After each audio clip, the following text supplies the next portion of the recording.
பரமேஸ்வரியா ரூபம் எடுத்து அங்காள பரமேஸ்வரி அம்மன் அவங்க அவங்க எதுக்காக தோன்றினாங்க, எதுக்காக அவதாரம் எடுத்தாங்க அப்படின்னு அந்த புராண கதை தேடி பார்த்தோம் அப்படின்னா, பிரம்மஹத்தி தோஷத்தை நீக்கிறதுக்காக உருவான அம்மன் அவதாரம் எடுத்தவர் தான் அங்காள பரமேஸ்வரி அம்மன் சொல்றாங்க. அது என்ன பிரம்மஹத்தி தோஷம் அப்படின்னா, பிரம்மனுக்கு 5 தலையாம், சிவபெருமானுக்கும் 5 தலை நமக்கு தெரியும். அப்போ பிரம்மன் ஒரு முறை வரும்போது அம்பாள் வந்து சிவபெருமான் வெளியில போயிருக்கிறாரு, அவர் வருவாருன்னு எதிர்பார்த்து காத்துக்கிட்டு இருக்காங்க.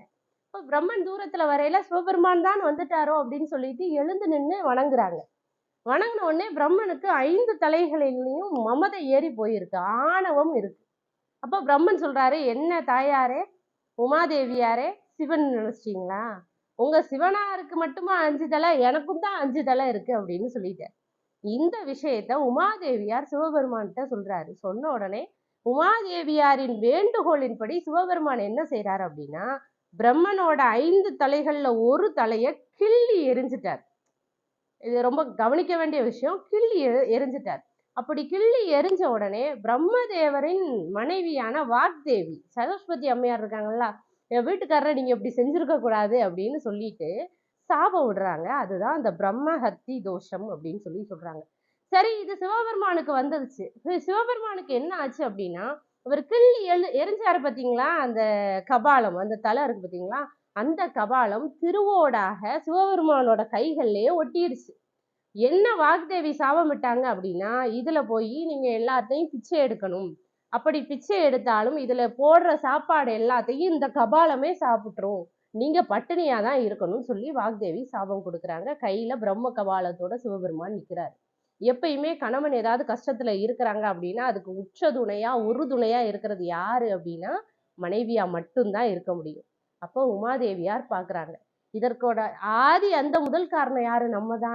நம்ம தானே கோவத்துல இப்படி செய்ய சொல்லிட்டோம், சிவபெருமான் இப்படி செஞ்சுட்டாரு, இப்படி வாக்தேவிட்ட நம்ம சாபம் வாங்கிட்டோம்னு சொல்லிட்டு இதற்கு சரி செய்யறதுக்கு என்ன செய்யலான்னு மகாவிஷ்ணுகிட்ட போய் கேக்குறாங்க. நமக்கு தெரியும், நம்ம வீட்டுல ஏதாவது பிரச்சனை, வீட்டுக்காரர் சம்மந்தப்பட்ட எதுவும் பிரச்சனைனா என்ன செய்வோம்? நம்ம அம்மா வீட்டுல அண்ணன்ட்ட போய் கேட்குற மாதிரி உமாதேவியார் தன்னுடைய அண்ணனான மகாவிஷ்ணு கிட்ட போய் கேட்குறாங்க. மகாவிஷ்ணுவோட சொற்படி ஒரு மயானத்துல தவம் இருக்கிறாங்க. அந்த மயானத்துல தவம் இருக்கும்போது கையில அந்த பிரம்ம கபாலத்தோட சிவபெருமான் பிச்சை ஏற்க வராரு.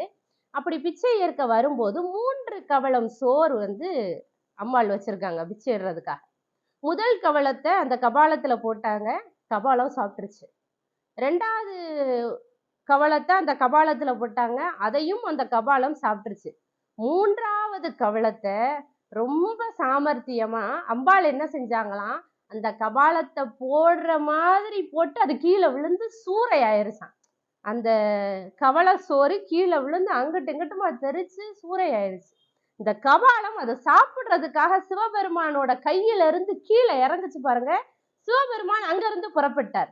இந்த கீழே இறங்கின கபாலம், ஐயோ சிவபெருமான் புறப்பட்டாரே, மறுபடியும் அவரோட கைக்கு போகணுமே அப்படின்னு சொல்லி அசுர ரூபம் எடுக்குது. பேருருவம் எடுத்து நிற்கையில அம்பாளுக்கு கோபம் வந்து விட்டது. தன்னுடைய கணவனை ஒரு கஷ்டத்துல இருந்து காப்பாற்றணும்னு நினைக்கையில அதுக்கு தடையா ஒன்று பேருருவமா எடுத்து நிக்குதுன்னு உடனே அங்காளித்து ஆங்காரம் கொண்டு அங்காள பரமேஸ்வரியா ரூபம் எடுத்து